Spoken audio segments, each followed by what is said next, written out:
Subscribe कीजिए Vinod Verma channel को और बेल आइकन को दबाइए ताकि आप तक पहुंचे सभी लेटेस्ट टेक्निकल और इन्फॉर्मेटिव वीडियो सर्वश्रेष्ठ ऑडियो और वीडियो क्वालिटी में। So very good afternoon to all of you once again. We are going to study about steering mechanism and we will go through what are the various mechanisms and what are their pros and cons in today's lecture. So let's start this.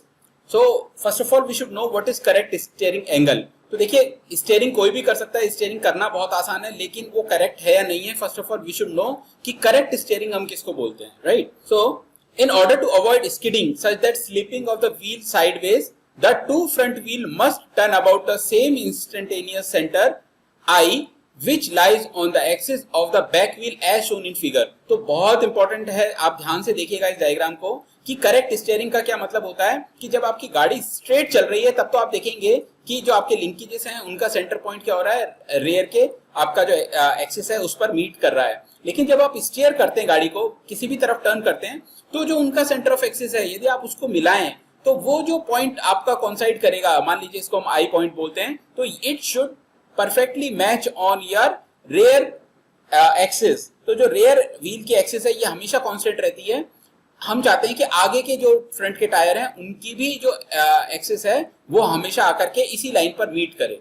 तो it is very important to give a correct steering. इसको हम लोग कई बार बोलते हैं correct turning भी, ठीक है, या करेक्ट रोलिंग भी हम इसको बोलते हैं कि करेक्ट रोलिंग के लिए हमारे पास क्या कंडीशन होनी चाहिए कि चारों व्हील्स के जो हमारे पास में जो कटिंग प्लेन्स हैं वो एक ही पॉइंट पर आके मीट होने चाहिए और वो प्लेन भी कहाँ होना चाहिए, रेयर एक्सिस पर मीट होना चाहिए। If the instantaneous centre of the two front wheels do not coincide with the instantaneous centre of the back wheel, the skidding of front wheel और back wheel will definitely take place which will cause more wear and tear of tyres. तो देखिए यदि ऐसा नहीं होता है, मान लीजिए ये जो सेंटर है ये आगे या कहीं और पे यदि मैच करते हैं या पीछे जाकर के मैच करते हैं तो क्या होगा, ये परफेक्ट रोलिंग नहीं करेंगे ये दोनों टायर्स, तो कहीं ना कहीं आगे के या पीछे के टायर्स में वियर एंड टियर बढ़ जाएगा आपका, क्योंकि ये क्या करेंगे एक ही जगह स्लिप होने की कोशिश करेंगे। परफेक्ट रोलिंग के लिए तो ये कंडीशन हमें फुलफिल होनी बहुत जरूरी है। So it is very mandatory. Thus the condition for correct steering is that all the four wheels must turn about the same instantaneous center। तो जो इंस्टेंटेनियस सेंटर है, जहां पर भी ये सेंटर हमेशा चेंज होता रहता है स्टीयरिंग के साथ में, लेकिन हम चाहते हैं कि चारों व्हील्स का जो एक्सिस है वो क्या करें, किसी एक इंस्टेंटेनियस सेंटर पे मीट करे।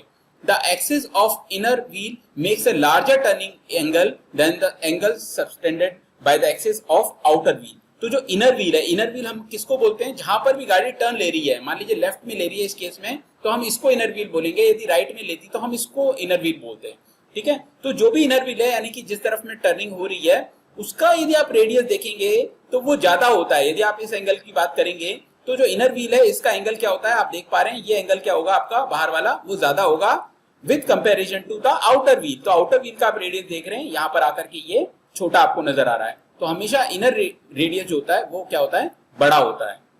I hope it is clear from this diagram. So the larger is the steering angle, the smaller is the turning circle। तो मान लीजिए स्टीयरिंग एंगल जो है आप यहाँ पर देख रहे हैं, स्टीयरिंग एंगल जितना ज्यादा होगा उतना ही टर्निंग रेडियस कम होगा। टर्निंग रेडियस हम किसके लिए यूज करते हैं कि मान लीजिए आपकी गाड़ी एक जगह खड़ी है और आपने पूरा स्टीयरिंग घुमा दिया और आप चाहते हैं पूरा एक सर्कल ड्रॉ करना चाहते हैं, तो एक रेडियस आपको मिलेगी उससे, तो वो जो रेडियस कहलाएगी that is called turning radius. तो जितना ज्यादा ये एंगल होगा उतनी ही कम टर्निंग रेडियस होगी। आप समझ पा रहे हैं, क्योंकि यदि आपने इसको कम घुमाया तो क्या होगा, ये एंगल तो कम हो जाएगा और टर्निंग रेडियस बढ़ जाएगी। तो जितना ज्यादा आप इसको मोड़ सकते हैं, काट सकते हैं, उतना ज्यादा आप इसको टर्न करिए। उसके बाद क्या हो रहा है, आपकी गाड़ी का जो मिनिमम रेडियस है जिस पर वो घूम सकती है वो टर्निंग रेडियस कम से कम आपको मिलेगा। So for higher value turning radius will be low। There is however a maximum to which we can go as regards to the steering angle। लेकिन ऐसा नहीं है कि आप इसको कितना भी घुमा दीजिए, 90 डिग्री पे घुमा दीजिए, ऐसा पॉसिबल नहीं है। तो हमारे लिए एक लिमिट आ जाती है। It has been found that the steering angle of the inner wheel can have a maximum value of about 44 degree.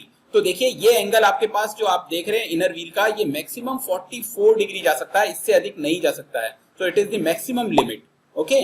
And The extreme position on either side is called lock position। तो ये जो आप position देख रहे हैं, जो last position आ जाती है जहां पर 44 डिग्री आ जाता है, ये लॉक हो जाता है, इसके बाद आगे मुड़ नहीं सकता है टायर आपका। तो this is called lock position. तो 44 डिग्री लेफ्ट में भी आ सकती है और 44 डिग्री राइट में भी आ सकती है। तो this is your upper limit. I hope you understand this point, okay.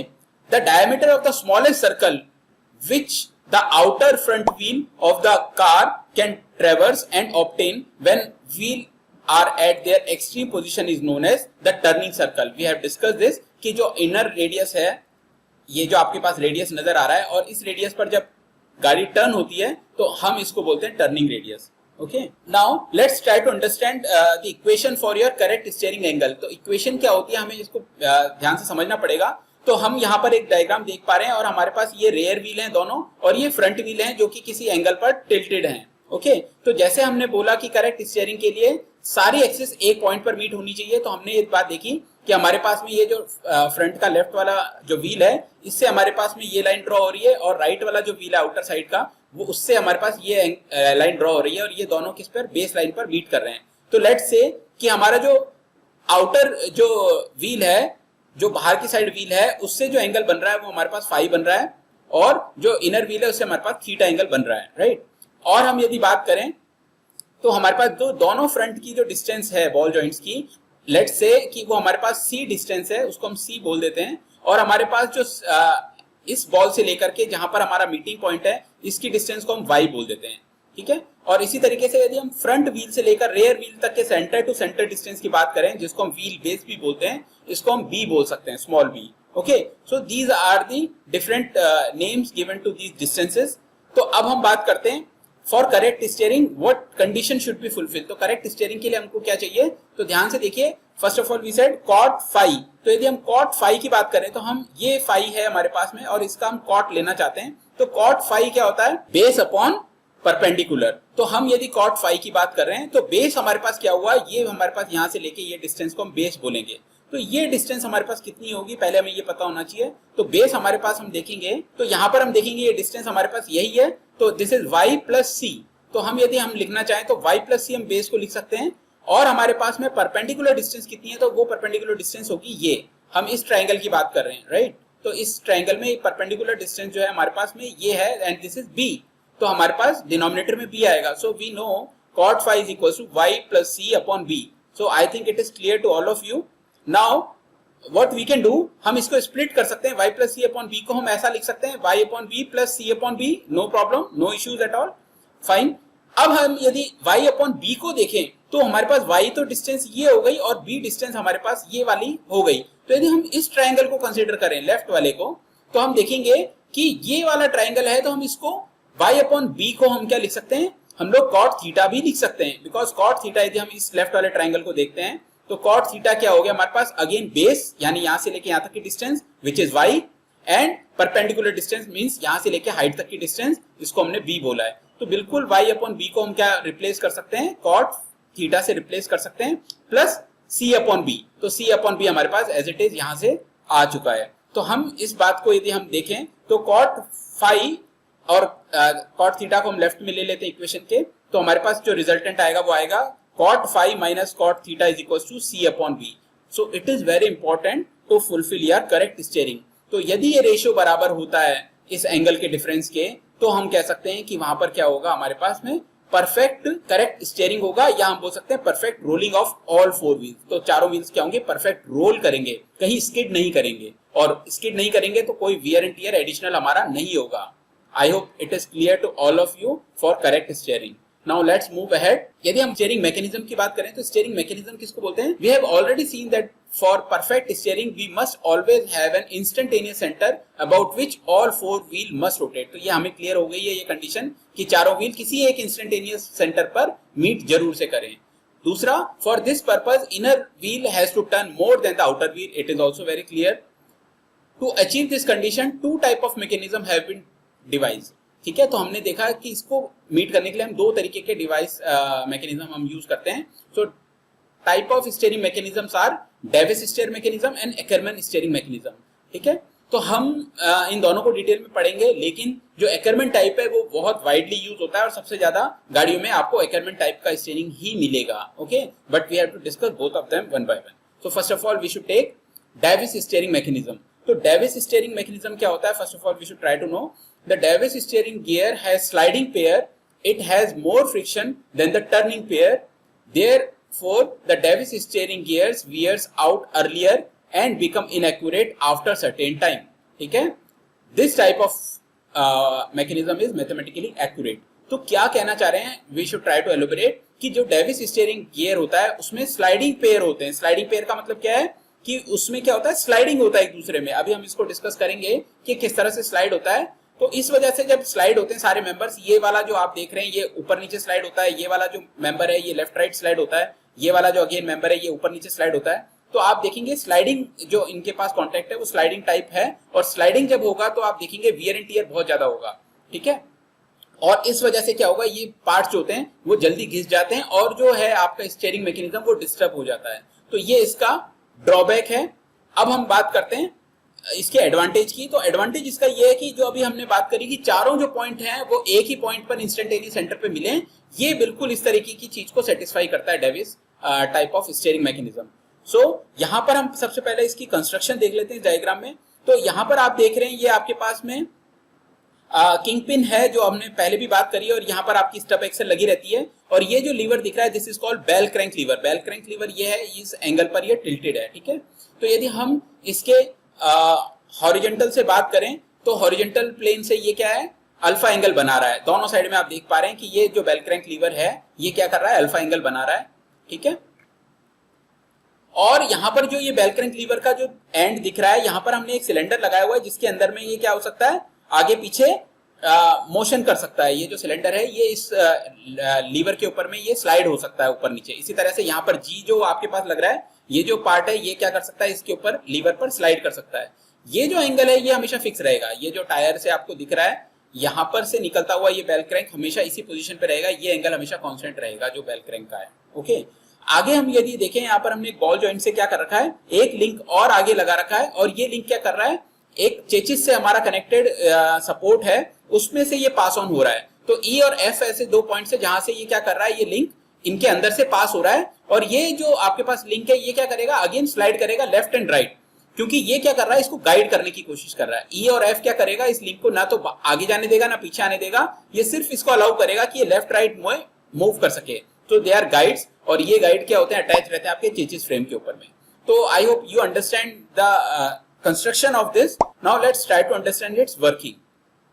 तो आप यहां पर देख पा रहे हैं कि क्या होता है कि जब भी आप स्टीयर करते हैं, तो हमने देखा था जब स्टीयरिंग मैकेनिज्म से हम लोग ड्रॉप आर्म और आगे टाई रॉड्स को जोड़ते थे, तो हमारे पास एक जो एंड था जो व्हील का, वो हमारे पास क्या होता था, अंदर या बाहर की तरफ में मूव करता था, ठीक है। और हमने ये देखा कि जैसे ही वो एक साइड से मूव करेगा, तो हमने जैसे इसको एक तरफ में रोटेट किया, तो जो दूसरा पेयर है वो क्या करेगा, यहाँ से पुल करने की कोशिश करेगा सेकंड वाले व्हील को, और ये जो पूरा का पूरा सिस्टम आपका आगे जाने की कोशिश करेगा, ये एच पॉइंट आगे जाने की कोशिश करेगा, तो ये इस लिंक को अपनी तरफ खींचेगा, और लिंक को खींचने से क्या होगा, आपका जी पॉइंट भी आगे की तरफ जाने की कोशिश करेगा। तो ये जो सिलेंडर है ये क्या करेगा, इस पे हल्का सा आगे की तरफ स्लाइड करेगा, जबकि ये वाला जो सिलेंडर है एच, ये इसके नीचे की तरफ स्लाइड करेगा। तो इस तरीके से क्या करेगा, ये स्लाइड करेगा। इसी तरीके से जब आप इसको बाहर की तरफ में धक्का देंगे, यानी कि व्हील बाहर की साइड में मूव करेगा, तब क्या होगा, ये वाला जो आप देखेंगे, ये वाला जो सिलेंडर है ये बाहर की तरफ जाने की कोशिश करेगा, और ये जो जी पॉइंट है ये अंदर की तरफ स्लाइड होने की कोशिश करेगा। तो ये हमेशा आपका क्या करेगा, स्लाइड होता रहेगा। और इसी तरीके से आपका स्टीयरिंग जो होगा, जब आप राइट में मोड़ेंगे तो राइट का व्हील मुड़ जाएगा, और जब आप लेफ्ट में मोड़ेंगे तो लेफ्ट का व्हील मुड़ जाएगा, और ये जो स्लाइडिंग पेयर्स हैं ये अपना अपना काम करते रहेंगे। तो स्लाइड कहाँ कहाँ हो रही है, जी, ई, एफ और एच, ये चारों पॉइंट्स पे आपकी लगातार स्लाइड होती रहेगी।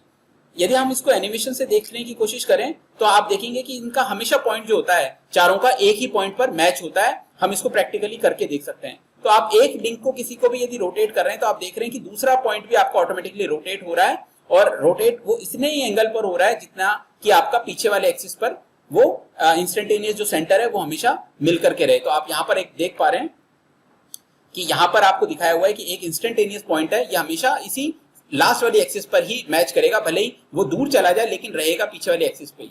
तो this is how this bell crank lever type of Davis steering mechanism work. तो I hope all of you clearly understand कि ये कैसे काम कर रहा है, ठीक है। लेकिन प्रॉब्लम क्या होती है कि बार बार स्लाइड करते हैं, तो ये जॉइंट्स क्या होते हैं, आगे घिस जाते हैं, और इसकी वजह से जो एक्यूरेसी है वो यहाँ पे डिस्टर्ब हो जाती है आपकी, ठीक है। तो इसलिए हमने क्या किया, नेक्स्ट टाइप का हम जो डिस्कस करें, that is called Ackermann steering mechanism.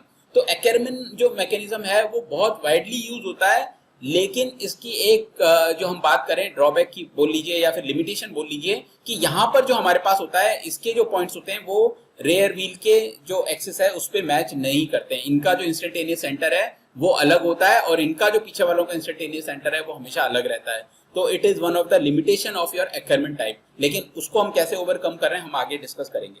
So एक्करमैन steering mechanism is a geometric arrangement of linkages in the steering of vehicle design to turn the inner and outer wheel at appropriate angles। तो steering में भी हम लोग क्या कर रहे हैं, हम लोग व्हील्स को मोड़ने का काम कर रहे हैं, लेकिन हमने इस बार थोड़ा सा जो हमारा कंस्ट्रक्शन है उसको चेंज कर दिया है। So let's try to understand this construction first. तो आप यहां पर देख पा रहे हैं कि आगे आपको यहाँ पर बेल क्रैंक लीवर इस बार उल्टा लगा दिया है। पहले जो बेल क्रैंक लीवर आपकी बाहर की तरफ हुआ करते थे वो बेल क्रैंक लीवर क्या कर दिए हैं, अंदर की तरफ में आपको मोड़ दिए हैं। दोनों ही बेल क्रैंक लीवर अंदर की तरफ हैं, तो हम कह सकते हैं कि LAC ये जो है ये एक बेल क्रैंक लीवर है जो कि कितना एंगल बना रहा है इस हॉरिजॉन्टल से, अल्फा एंगल। इसी तरीके से जो राइट वाला है वो भी अल्फा एंगल पर है। जब ये कंडीशन तब है जब गाड़ी आपकी स्ट्रेट चल रही है, ओके। और A और B पर क्या हो रहा है, आपका यहाँ पर किंग पिन लगा हुआ है जिसके रेस्पेक्ट में ये बेल क्रैंक हमेशा घूमता है, ओके। दूसरी चीज हम यदि बात करें तो इन दोनों जो पॉइंट्स हैं आपके A और B, इनके बीच की डिस्टेंस यदि हम बात करें तो C है हमारे पास डिस्टेंस, और व्हील टू व्हील डिस्टेंस की बात करें तो वो हमारे पास स्मॉल a है। इसी तरह से यदि हम आगे के व्हील से पीछे के व्हील्स की सेंटर टू सेंटर डिस्टेंस देखें जिसको हम व्हील बेस भी बोलते हैं, that is small b, okay. So in this diagram you can see all this detail, okay. अब यहाँ पर हम देखेंगे कि हमने क्या किया है, C और D में पहले हमने क्या किया था, गाइड लगा दिए थे कि सिर्फ स्ट्रेट चल सके, लेकिन हमने यहाँ पर इसको ये रिस्ट्रिक्शन इसका हटा दिया। हमने इसको फ्री छोड़ दिया है कि ये जब होता है, जब ये लेफ्ट या राइट होता है तो ये पॉइंट आगे और पीछे की तरफ में मूव कर सकते हैं, यानी ये जो लाइन है ये हमेशा क्या करेगी, इस फ्रंट एक्सिस के पैरेलल नहीं रहेगी। तो हम यहाँ पर देखते हैं कि मान लीजिए हम गाड़ी को राइट में मूव कर रहे हैं तो it is moving towards right, and now we can see कि जो ये बेल क्रैंक लीवर है, जो व्हील से निकलने वाला बेल क्रैंक लीवर है, देखिए यहां पर आपको नजर आ रहा है जो MBD है वो MBD यहां पर आपको बेल क्रैंक लीवर इसी तरीके से नजर आ रहा है, और जो लेफ्ट साइड का बेल क्रैंक लीवर है LAC वो LAC आपके पास यहां पर आपको नजर आ रहा है, ओके। तो यहां पर आप देखेंगे कि क्या होता है, आपका ये जो पॉइंट है C ये थोड़ा सा लेफ्ट में शिफ्ट हो जाता है, और जो D पॉइंट है ये भी आपका थोड़ा सा क्या होता है, लेफ्ट में शिफ्ट हो जाता है। So we will try to understand its detail कि ये किस तरीके से काम करता है। तो जैसा कि आप डायग्राम में देख पा रहे हैं, यहाँ पर हमारे पास में बेल क्रैंक लीवर लगा हुआ है, और यहाँ पर आप लेफ्ट साइड में देखेंगे तो आपको दिखेगा कि ये जो बेल क्रैंक लीवर है it is making an angle alpha, and on the right side also it is making an angle alpha. ये तब कंडीशन है जब हमारी गाड़ी स्ट्रेट चलती है, ओके। लेकिन जैसे ही हम हमारी गाड़ी का स्टीयर करते हैं, हम हमारी गाड़ी को किसी भी एक तरफ टर्न करने की कोशिश करते हैं, तो क्या होता है, लेट्स से कि हमारी गाड़ी राइट साइड में टर्न हो रही है, तो राइट साइड में जैसे ये गाड़ी टर्न होगी तो ये जो पहिया हमारा राइट साइड में जो लग रहा है, जो क्यू पॉइंट आपको दिख रहा है, ये हल्का सा राइट साइड में बाहर की तरफ जाएगा और ये इस तरह से टिल्ट हो जाएगा। तो इस तरीके से होने से क्या होता है, जो आपका जो ओरिजिनली एन पॉइंट था वो थोड़ा सा शिफ्ट हो जाएगा अंदर की तरफ, और जो आपके पास एम पॉइंट था वो थोड़ा सा बाहर की तरफ शिफ्ट हो जाएगा, प्लस लेफ्ट साइड में शिफ्ट हो जाएगा। सिमिलरली एन पॉइंट भी क्या होगा, हल्का सा लेफ्ट साइड में आपका शिफ्ट हो जाएगा। तो ओरिजिनली जो पॉइंट्स थे उनकी डिस्टेंस थी y, और दोनों साइड पे आप देख पा रहे हैं ओरिजिनली दोनों y डिस्टेंस पे थे, लेकिन जैसे ये टर्निंग हुआ तो हमारे पास क्या हो गया, ये जो n था पॉइंट ये n डैश पॉइंट पे शिफ्ट हो गया, और ये हो गया हमारे पास में x डिस्टेंस अवे। इसी तरीके से ये जो m पॉइंट था ये m डैश पॉइंट पे चला गया, और ये x डिस्टेंस टुवर्ड्स लेफ्ट चला गया है, ठीक है। इसी तरह से जब एंगल्स की बात करें तो हमारे पास ये दोनों एंगल्स डिफरेंट होंगे, ओके। तो लेफ्ट साइड का यदि हम बात करते हैं तो ये फाई एंगल हमारा क्या हुआ है, लेफ्ट साइड में डेविएट हो चुका है, मुड़ चुका है। इसी तरीके से राइट साइड में देखेंगे तो हम सिर्फ थीटा एंगल ही आपका जो हुआ है वो डेविएट हुआ है।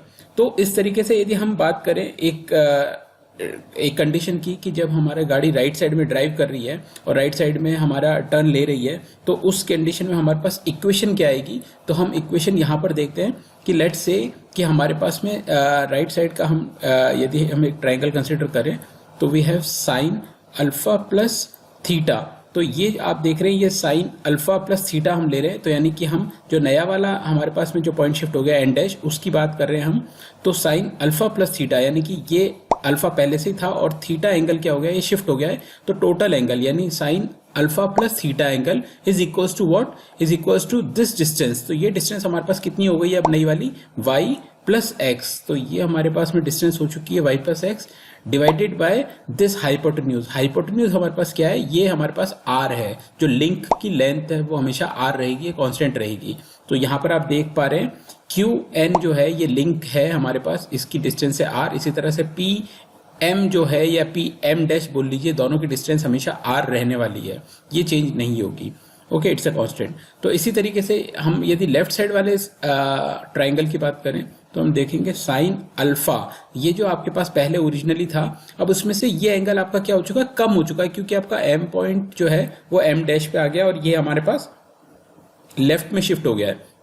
तो इसने जो एंगल बनाया हुआ है हमारे पास फाई, तो जो नेट रिजल्टेंट मिला वो हमें मिला है साइन अल्फा माइनस फाई। तो यहां हम लिखेंगे sine alpha minus phi is equals to, तो हमारा जो m पॉइंट था वो m डैश पर आ चुका है, तो ये x डिस्टेंस लेफ्ट में आ चुका है। तो ओरिजिनली तो ये y था, लेकिन अब ये x डिस्टेंस कम हो गई, तो हमारे पास नेट जो डिस्टेंस बची वो हमारे पास बची y माइनस एक्स। ठीक है, तो हमने यहाँ पर यही लिखा है हमारे पास कि sine alpha minus five is equal to Y minus X upon are.